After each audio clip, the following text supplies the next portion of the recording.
Hi friends, welcome to Marichu Kitchen&Vlogs. இன்னைக்கு நம்ம பார்க்க போற ரெசிபி சிக்கனே இல்லாம சிக்கன் ரெசிபி ரொம்ப டேஸ்டியா எப்படி செய்யலாம்ங்கறத பார்க்கலாம். அதுக்கு முன்னாடி என்னோட சேனலை நீங்க ஃபர்ஸ்ட் டைம் பார்க்கறீங்க அப்படினா மறக்காம Subscribe பண்ணிக்கோங்க. கூடவே பக்கத்துல பெல் பட்டன் இருக்கும். அதையும் கிளிக் பண்ணிட்டு ஆல்னு ஒரு ஆப்ஷன் வரும். அதையும் கிளிக் பண்ணிக்கோங்க. அப்பதான் நான் போடுற எல்லா வீடியோஸும் உங்க போன்ல நோட்டிஃபிகேஷனா வரும். நான் இந்த ரெசிபி செய்யிறதுக்கு ஃபர்ஸ்ட் 4 முட்டை எடுத்து வச்சிருக்கேன். நெக்ஸ்ட் ஒரு மிக்ஸி ஜார் எடுத்துக்கோங்க. இந்த முட்டையை 4 முட்டையை அதில உடைச்சு ஊத்திக்கோங்க. ஓகே, இதில் ஒரு சிட்டிகை அளவுக்கு உப்பு சேர்த்துக்கோங்க. நெக்ஸ்ட் இதை மிக்ஸியில் நல்லா பிளெண்ட் பண்ணி எடுத்துக்கோங்க. ஓகே, இந்த மாதிரி செஞ்சு எடுத்துக்கோங்க.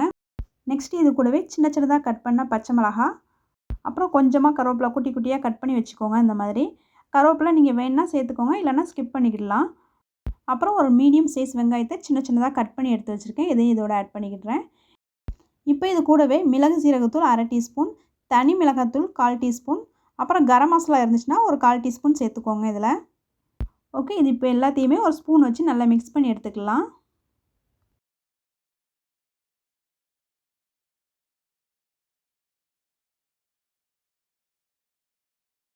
ஓகே, இதை மிக்ஸ் பண்ணியாச்சு. நெக்ஸ்ட் ஒரு பவுல் எடுத்துக்கோங்க. நான் இந்த பாத்திரத்தில் வந்து உள் பக்கமாக கொஞ்சம் எண்ணெய் விட்டு நல்லா அப்ளை பண்ணிக்கிட்டேன். எண்ணெய் வந்து கூட கொஞ்சமே ஊற்றி நல்லா அப்ளை பண்ணிக்கோங்க. நெக்ஸ்ட் வந்து நம்ம மிக்ஸ் பண்ணி வச்சுருந்த எக்கை வந்து இதோட ஆட் பண்ணிக்கலாம். நெக்ஸ்ட் வந்து இதை ஆவியில் அவிச்சு எடுக்கணும். அதுக்கு வந்து ஒரு இட்லி பாத்திரத்தில் கொஞ்சமாக இட்லிக்கு வேக வைக்கிற மாதிரி கொஞ்சமாக அடியில் தண்ணி விட்டுட்டு இந்த பாத்திரத்தை வந்து இட்லி பாத்திரத்தில் வச்சுருங்க. வச்சுட்டு மூடி போட்டு மீடியம் ஃப்ளேமில் வச்சு வேக விட்டுருங்க ஒரு 5 நிமிஷத்துக்கு. இது வேகிறதுக்குள்ளேயும் நம்ம மைதா மாவு மிக்ஸ் பண்ணி ரெடி பண்ணி எடுத்துக்கலாம். ஒரு 3 டேபிள் ஸ்பூன் அளவுக்கு மைதா மாவு எடுத்துக்கோங்க. அது கூடவே 1/2 டீஸ்பூன் அளவுக்கு மிளகாய் தூள் சேர்த்துக்கோங்க. 1/2 டீஸ்பூன் அளவுக்கு கரம் மசாலா சேர்த்துக்கோங்க. கொஞ்சமாக இதுக்கு தேவையான அளவுக்கு உப்பு சேர்த்துக்கோங்க. ஒரு 1/4 டீஸ்பூன் அளவுக்கு மிளகு சீரகத்தூள் சேர்த்துக்கோங்க. இப்போ கொஞ்சம் கொஞ்சமாக தண்ணி விட்டு நல்லா கலந்து எடுத்துக்கோங்க. கட்டி இல்லாமல் கலந்து எடுத்துக்கோங்க. இது வந்து ரொம்ப திக்காகவும் இருக்கக்கூடாது, ரொம்ப தண்ணியாகவும் இருக்கக்கூடாது. அந்த ஸ்டேஜுக்கு நல்லா மிக்ஸ் பண்ணி எடுத்துக்கோங்க.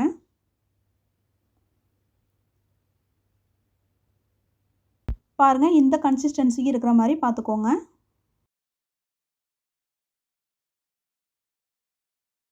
ஓகே, இப்போ நம்ம எக்கை திறந்து பார்த்துக்கலாம். 5 நிமிஷமாக ஆகிட்டு.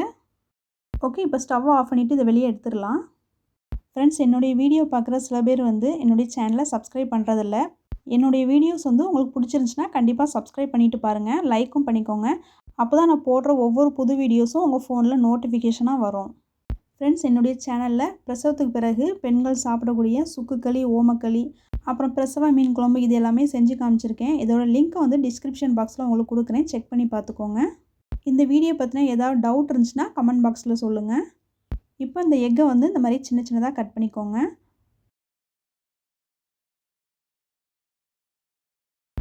கட் பண்ணிவிட்டு ஒரு ஸ்பூனை வச்சு இந்த மாதிரி எடுத்துக்கோங்க. எடுத்துகிட்டு இன்னொரு பிளேட்டில் மாற்றி வச்சுக்கோங்க. இதை கூட இன்னும் சின்னதாக கட் பண்ணிக்கிடலாம். உங்களுக்கு எந்த ஷேப்புக்கு பெருசாக வேணுன்னா கூட இந்த மாதிரி பெருசாக வச்சுக்கலாம். இதோட பாதி ஷேப்பாக வேணுன்னா கூட இந்த மாதிரி சின்ன சின்னதாக கூட கட் பண்ணிக்கிடலாம். உங்களோட விருப்பம்தான்.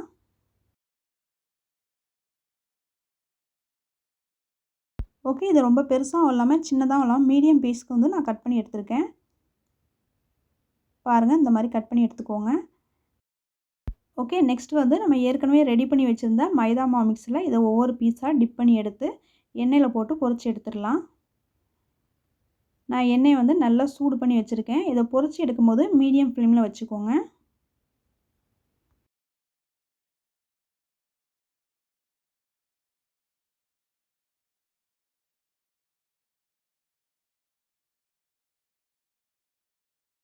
ஒரு சைடில் நல்லா செவந்து வந்த பிறகு அப்புறம் திருப்பி போட்டுக்கோங்க. இந்த ரெசிப்பியை குழந்தைங்க ஸ்கூல் முடிச்சுட்டு வீட்டுக்கு வந்த பிறகு சூடாக இந்த மாதிரி செஞ்சு கொடுங்க. அவங்க ரொம்ப விரும்பி சாப்பிடுவாங்க. நான் வந்து இன்றைக்கி சாட்டர்டேங்கிறதுனால குழந்தைங்க வீட்டில் இருந்தாங்க. அதனால் வந்து பிரிஞ்சி சாதத்துக்கு சைட் டிஷ்ஷாக இதை செஞ்சு கொடுத்தேன். அவங்க ரொம்ப ரொம்ப விரும்பி சாப்பிட்டாங்க. கண்டிப்பாக இது உங்கள் வீட்டில் ட்ரை பண்ணி பாருங்கள். இப்போ இது வெந்துருச்சு, எடுத்துக்கிட்டேன்.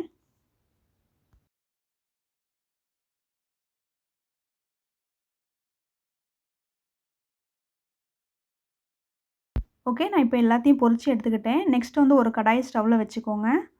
நம்ம ஏற்கனவே பொரிக்கிறதுக்கு யூஸ் பண்ண ஆயிலை இதோட சேர்த்துக்கலாம். நான் 2 டேபிள் ஸ்பூன் அளவுக்கு ஆயில் ஆட் பண்ணியிருக்கேன். நெக்ஸ்ட் வந்து ஒரு பெரிய வெங்காயம் நல்லா சின்ன சின்னதாக இந்த மாதிரி கட் பண்ணி இதோட ஆட் பண்ணிக்கோங்க. ஓகே, இதை இப்போ வதக்கி விட்டுக்கலாம். நெக்ஸ்ட் வந்து இது கூடவே கேப்சிகம் ஆட் பண்ணிக்கலாம். நான் வந்து கொஞ்சம் பெருசு பெருசாக கட் பண்ணி வச்சுருக்கேன். உங்களுக்கு வந்து சின்னதாக கட் பண்ணால் கூட சின்னதாக கட் பண்ணி போட்டுக்கலாம். நெக்ஸ்ட்டு ஒரு 1/2 டீஸ்பூன் அளவுக்கு இஞ்சி பூண்டு பேஸ்ட் சேர்த்துக்கோங்க. இதையும் சேர்த்துட்டு நல்லா வதக்கி விட்டுக்கோங்க. நான் வந்து இதை ட்ரையாக தான் பண்ண போகிறேன். பிரிஞ்சி சாதத்துக்கு சைட் டிஷ்ஷாக வச்சு சாப்பிட்றதுனால நான் கொஞ்சம் ட்ரையாகவே பண்ணுறேன். உங்களுக்கு கிரேவியாக வேணுன்னா எக்ஸ்ட்ரா 2 தக்காளி சின்ன சின்னதாக கட் பண்ணி போட்டு கிரேவியாக பண்ணி கூட இதை செஞ்சு சாப்பிட்லாம். அசல் சிக்கன் மாதிரி தான் இருக்கும். ரொம்ப சாஃப்டாக நல்லாயிருக்கும். இதை வந்து கிரேவியாக செஞ்சு சப்பாத்திக்கு தொட்டு சாப்பிட்டாலும் ரொம்ப டேஸ்ட்டாக இருக்கும்.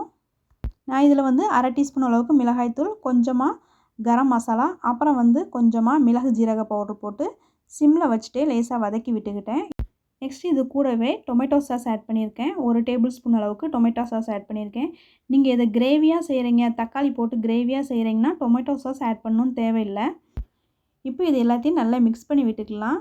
இல்லைனா வந்து கடாயை தூக்கி நல்லா குலுக்கி எடுத்துக்கலாம். எல்லாம் ஒன்று போல் மிக்ஸ் ஆயிரும். இந்த ரெசிபி வந்து முட்டையை வச்சு தான் நம்ம செஞ்சுருக்கோம். ஆனால் வந்து முட்டை வச்சு செஞ்ச மாதிரி இருக்காது. ரொம்ப டிஃப்ரெண்ட்டாக இருக்கும். கண்டிப்பாக இது வீட்டில் ட்ரை பண்ணி பாருங்கள். ஃபைனலாக இது கூட மல்லி இலை தூவிக்கோங்க.